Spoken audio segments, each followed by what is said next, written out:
Halo adik-adik semuanya, selamat pagi. Jadi di sini saya dari Puskesmas Padan Pasar Selatan. Nama saya Ida Ayu Sri Puspitawati. Saya dari bidang promosi kesehatan. Jadi di sini saya akan memberikan adik-adik materi tentang COVID-19. Jadi COVID-19 biasanya orang-orang bilang COVID-19 atau virus corona, seperti itu ya. Nah, yang paling awal harus kalian ketahui adalah apa sih coronavirus atau COVID-19 itu gitu ya. Jadi coronavirus itu merupakan keluarga besar virus yang menyebabkan penyakit infeksi saluran pernapasan. Jadi biasanya dia ada gejala dari yang ringan sampai yang berat seperti itu. Nah, ini juga sama dengan gejala-gejala dari virus yang sudah ada sebelumnya. Jadi virusnya namanya MERS dan SARS. Nah, coronavirus jenis baru ini ditemukan pada tahun 2019 pada bulan Desember. Jadi ditemukannya di Wuhan, Cina. Pasti sudah sering dengar ya. Dan penyakit yang disebabkan oleh coronavirus ini adalah COVID-19 atau COVID-19. Nah, kita lanjut. Untuk gejalanya sangat umum. Jadi gejala-gejala yang bisa dilihat yaitu adalah demam, batuk pilek atau sesak nafas, dan gangguan pernafasan lainnya. Jadi kalian seperti flu biasa, kalau misalnya ada gejala-gejala seperti ini, misalnya ada yang di rumahnya atau keluarganya demam, batuk pilek, atau sesak nafas, segeralah memeriksakan diri ke pelayanan kesehatan terdekat. Nah, selain dengan gejala umum yang tadi, gejala COVID-19 ini kadang-kadang tidak ada sama sekali. Jadi, ada orang-orang yang tidak menimbulkan gejala. Jadi, apabila ada orang selama 14 hari terakhir melakukan perjalanan atau kontak erat dengan penderita COVID-19, itu bisa dicurigai juga sebagai pengidap COVID-19. Jadi akan dilakukan pemeriksaan laboratorium lebih lanjut untuk memastikan diagnosisnya. Jadi pemeriksaan laboratoriumnya tersebut itu ada dua jenis, yaitu rapid test dan PCR. Nah, selanjutnya, jadi apakah COVID tersebut berbahaya? Nah, banyak yang bilang COVID itu biasa aja, nggak ada bahaya-bahayanya. Nah, itu semua salah ya. Jadi tentu saja COVID itu berbahaya. Karena, kenapa dibilang bahaya? Karena dia ada gejalanya dari yang ringan sekalipun sampai yang gejala berat. Dan menularkan virus tersebut kepada orang lain. Nah, walaupun mereka tidak bergejala, bagi orang-orang yang tidak bergejala juga tetap dapat menularkan. Jadi kalau misalnya orang yang tanpa gejala berinteraksi dengan orang yang sehat, sedangkan di dalam tubuhnya sudah ada virus, itu akan menularkan ke orang yang sehat tadi. Nah, selanjutnya untuk orang berusia lanjut dan orang dengan komorbid atau penyakit bawaan itu juga sangat berbahaya dan lebih berisiko pada kematian.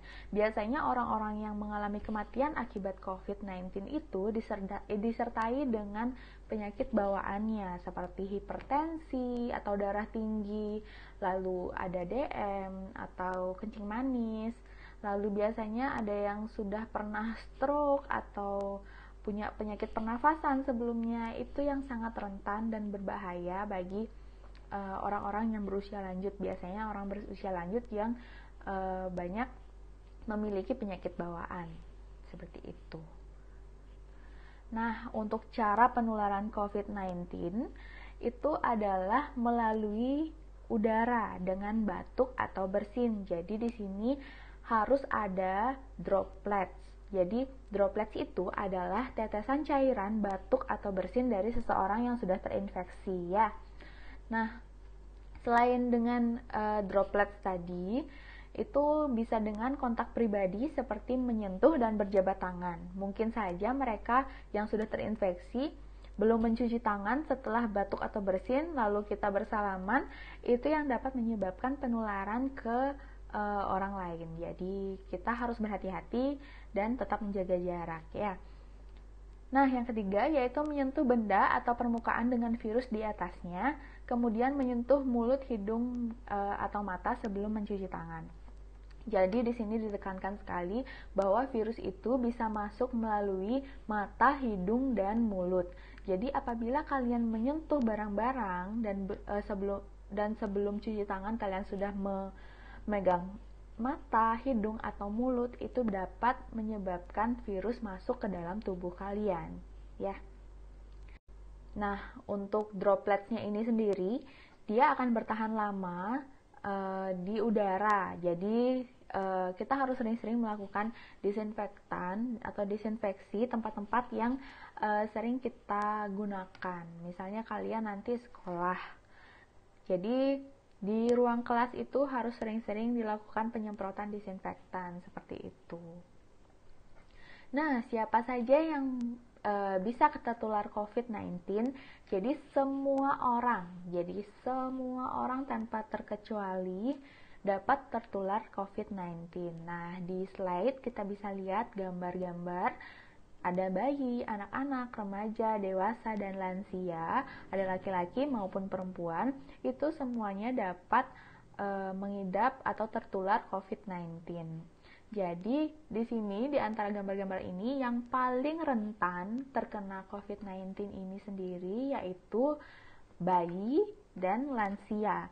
Jadi, karena bayi tidak bisa mengeluh, tidak bisa ngomong, tidak bisa bilang apa-apa, jadi dia tidak tahu, kita tidak tahu mereka merasakan apa, tiba-tiba sudah kolaps gitu. Nah, untuk lansia, biasanya lansia itu seperti yang saya bilang tadi membawa penyakit bawaan. Jadi mereka dari sananya memang sudah sakit, dan kalau misalnya masuk virus tersebut atau virus corona ini, itu bisa memperburuk keadaannya. Nah, apa yang bisa kita lakukan untuk mencegah coronavirus ini masuk ke dalam tubuh kita dan tidak sampai mengidap penyakit COVID-19? Jadi dengan yang pertama yaitu menjaga kesehatan dan kekebalan tubuh. Jadi di sini disarankan adik-adik untuk minum suplemen atau vitamin yang dapat meningkatkan imunitas tubuh. Yang kedua yaitu dengan mencuci tangan dengan benar secara teratur serta menggunakan air dan sabun. Dan hand rub berbasis alkohol. Hand rub ini maksudnya adalah hand sanitizer ya. Jadi kalian bisa beli di supermarket, minimarket, atau di apotek, itu semuanya sudah ada hand sanitizer. Nah, yang ketiga yaitu jaga jarak setidaknya 1 meter dari orang lain. Walaupun orang tersebut tidak bergejala, kalian harus tetap jaga jarak antara satu sama lain ya. Lalu, yang keempat, itu ketika batuk dan bersin, harus menutup hidung dan mulut, tidak boleh menggunakan telapak tangan, jadi harus menggunakan tisu, atau dengan menggunakan lengan atas bagian dalam. Jadi, lengan atas bagian dalam, seperti ini. Ya. Nah, itu tadi untuk pencegahannya. Jadi, yang selanjutnya yaitu hindari menyentuh mata, hidung, dan mulut. Jadi sebelum cuci tangan sama sekali tidak boleh menyentuh mata, hidung, dan mulut ya. Lalu gunakan masker dengan benar. Jadi di sini yang paling penting karena saya banyak melihat masyarakat tidak menggunakan maskernya dengan benar. Bagaimana sih menggunakan masker dengan benar? Nanti kami akan jelaskan di slide berikutnya. Yang pasti untuk penggunaan masker itu harus menutupi batang hidung dari sebelah sini sampai di dagu ya. Nah, untuk Anda yang sakit, kalau misalnya adik-adik sakit itu tidak boleh keluar rumah. Jadi disarankan untuk diam di rumah saja ya. Untuk menghindari kontak dengan orang lain dan untuk membuat diri kita aman dari virus corona ini. Apakah harus selalu menggunakan masker? Jadi banyak sekali yang bertanya, apakah kita selalu harus menggunakan masker walaupun kita ada di rumah atau di lingkungan rumah gitu. Nah, sebenarnya konsepnya itu masker itu harus selalu digunakan apabila kita berinteraksi dengan orang lain, jadi dengan individu yang lain gitu ya. Jadi kita kan nggak tahu kita atau orang lawan bicara kita itu membawa virus atau tidak. Jadi kita sebaiknya waspada dan hati-hati. Jadi diharapkan untuk selalu menggunakan masker apabila berinteraksi dengan orang lain, seperti itu. Jadi masker yang digunakan boleh masker bedah ataupun masker kain. Jadi tergantung kalian punyanya masker yang mana, seperti itu ya. Jadi kalau misalnya masker bedah, itu kalian bisa gunakan selama 8 jam dan langsung dibuang ya. Kalau misalnya untuk masker kain, itu kalian hanya bisa menggunakannya 4 jam saja dan harus segera dicuci dan diganti dengan yang baru ya. Jadi tidak boleh hanya punya masker kain satu aja gitu. Jadi harus ada untuk penggantinya.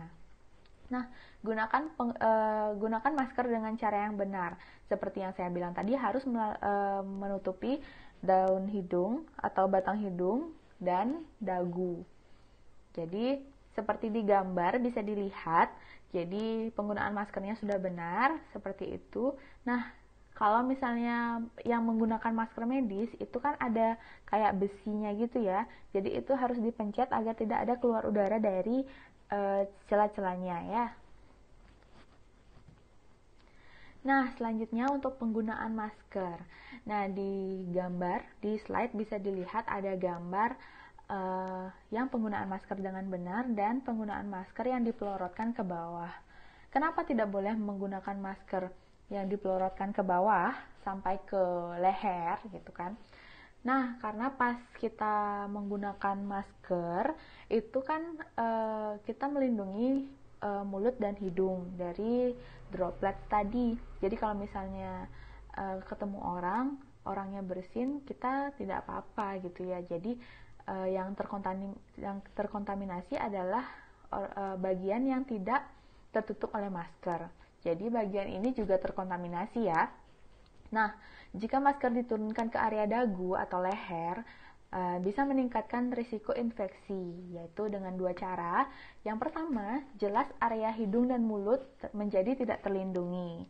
Jadi seperti gambar yang di sebelah kanan, itu bisa dilihat hidung dan mulutnya kan terbuka jadinya, jadi tidak terlindungi. Nah, yang kedua, bagian dalam masker yang tadinya mungkin bersih menjadi berisiko terkontaminasi dari droplet. Nah, kalau misalnya tadi ini kan terekspos dari droplet. Kalau misalnya maskernya kita turunkan ke sini, otomatis droplet yang ada di sini ikut masuk ke dalam maskernya, jadi tidak terlindungi lagi gitu. Nah, jadi kalau memang harus beraktivitas tanpa menggunakan masker, misalnya makan atau minum, lebih baik dilepas saja, jangan diturunkan seperti itu maskernya ya. Nah, selanjutnya untuk cara cuci tangan yang benar. Gimana cara cuci tangan yang benar? Yaitu dengan menggunakan air mengalir dan sabun. Jadi, mungkin waktu SD sudah pernah diajarkan ya cara cuci tangan dengan baik dan benar. Jadi, menggunakan air mengalir dan sabun dan ikuti 6 langkah cuci tangan, yaitu tepung, selaci, puput ya. Nanti diingat-ingat lagi caranya cuci tangan yang benar seperti apa. Tepung, selaci, puput itu dari telapak tangan, lalu ke punggung tangan, dan di sela-sela jari, lalu gerakan mengunci seperti ini. Lalu putar-putar ibu jari, dan yang terakhir putar-putar di telapak tangan untuk membersihkan semua bagian dari tangan kita ini. Untuk masa pandemi sekarang ini, apakah aman bepergian kemana-mana? Nah, di sini kan sudah gembar-gembor new normal ya. Jadi kalian sudah merasakan, sudah mulai ada banyak orang-orang yang beraktivitas keluar rumah. Tapi apakah aman berpergian saat pandemi seperti ini? Nah, di sini kami tidak menyarankan kalian untuk bepergian kecuali urusan sangat penting dan mendesak. Jadi kalau misalnya memang bisa di rumah aja ya mendingan di rumah aja gitu ya. Jadi kalau misalnya kita bepergian tidak ada urusan yang sangat penting terus nggak sengaja gitu di tengah jalan kita ketemu dengan orang pembawa virus COVID-19, nah kita bisa jadi tertular juga seperti itu. Nah, di sini di Bali khususnya, jadi kasusnya masih terus meningkat. Jadi tiap harinya itu masih ada lebih dari 50 orang yang dinyatakan positif COVID-19. Jadi di sini penularannya jauh lebih cepat daripada yang kita bayangkan. Jadi kalian harus selalu waspada dan terapkan protokol kesehatan yang sudah diumumkan oleh pemerintah ya. Nah, selanjutnya kita bahas tentang new normal dan adaptasi kebiasaan baru. Jadi adaptasi kebiasaan baru ini adalah kebiasaan-kebiasaan yang harus kita terapkan secara terus-menerus agar kita terhindar dari virus corona ini. Adapun adaptasi kebiasaan baru ini yaitu jadi jika sedang flu atau sakit itu diharapkan untuk di rumah aja ya. Dan selalu sedia hand sanitizer kemana-mana. Jadi kalian wajib punya hand sanitizer 1 orang 1. Jadi kalian bisa membawanya kemana-mana. Bisa ditaruh di kantong, bisa ditaruh di tas. Itu bisa dibawa kemana-mana pokoknya. Jadi kalian main layangan, mau bersepeda, itu harus dibawa terus ya. Lalu tidak lupa pakai masker. Jadi emang selalu harus menggunakan masker dimanapun dan kapanpun. Kecuali saat makan ya. Nah, gunakan maskernya dengan benar. Selanjutnya, yaitu tetap menjaga jarak. Jadi, di sini biasanya orang-orang kurang peduli akan jaraknya antara satu sama lain. Misalnya, ada orang yang ke pasar. Di pasar kan ramai tuh, jadi kan banyak orang. Disitulah kita harus pintar-pintar mengatur jarak ya, agar tidak tertular COVID-19 ini. Lalu untuk selanjutnya yaitu sering cuci tangan pakai sabun dengan air mengalir. Jadi kalau misalnya kalian tidak menggunakan sabun, kuman itu akan tetap ada di tangan kalian dan tidak akan bersih. Jadi disarankan untuk menggunakan sabun dan air mengalir.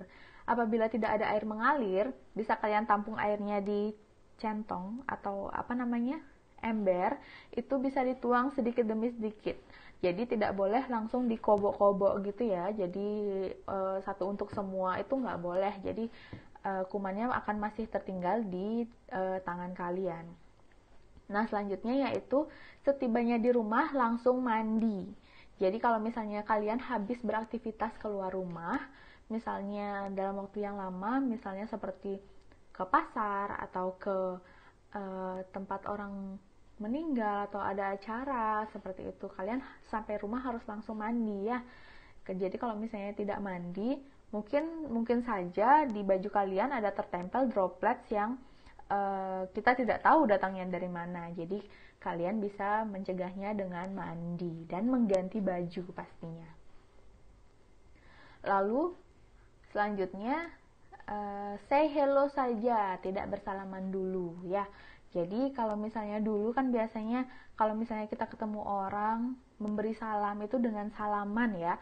Kalau misalnya sekarang tidak disarankan untuk salaman dan hanya say hello saja. Misalnya ada teman kita yang biasa kita ajak. Biasanya kan kita, hey sini kita main gitu kan. Sekarang enggak, hai kita main yuk, tapi jaga jarak ya gitu.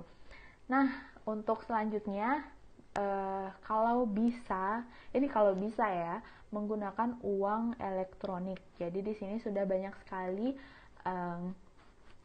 aplikasi-aplikasi yang menyediakan dompet online atau uang elektronik yang bisa digunakan untuk melakukan transaksi pembayaran. Jadi sekarang pemerintah lagi menggalangkan uang elektronik ini. Jadi tidak semua orang bisa pakai uang langsung. Jadi uang itu kan sebenarnya banyak sekali kumannya ya. Jadi kalau misalnya kita habis megang uang harus segera cuci tangan seperti itu. Nah, yang terakhir itu balita dan lansia di rumah aja. Nah, balita dan lansia ini adalah orang-orang yang paling rentan terkena coronavirus ini. Jadi disarankan untuk balita dan lansia tidak jalan-jalan keluar. Jadi Kalau misalnya punya kakek, nenek, atau adik yang masih di bawah umur 5 tahun, itu disarankan untuk di rumah aja ya. Jadi jangan dikasih mama atau papanya ngajak jalan-jalan keluar dulu. Jadi masih belum aman ya. Nah, itu aja untuk materi COVID pada pagi hari ini. Jadi semoga kalian mengerti, dan kalau misalnya ada pertanyaan bisa langsung ditanyakan pada panitia atau guru yang akan menyampaikan kepada puskesmas nanti pertanyaannya. Nah, kami akan jawab pertanyaan kalian melalui mereka lagi dan akan disampaikan ke kalian. Seperti itu ya. Jadi selamat menempuh jenjang pendidikan yang baru. Semoga kalian sukses ke depannya. Jadi sampai ketemu di lain kesempatan. Terima kasih.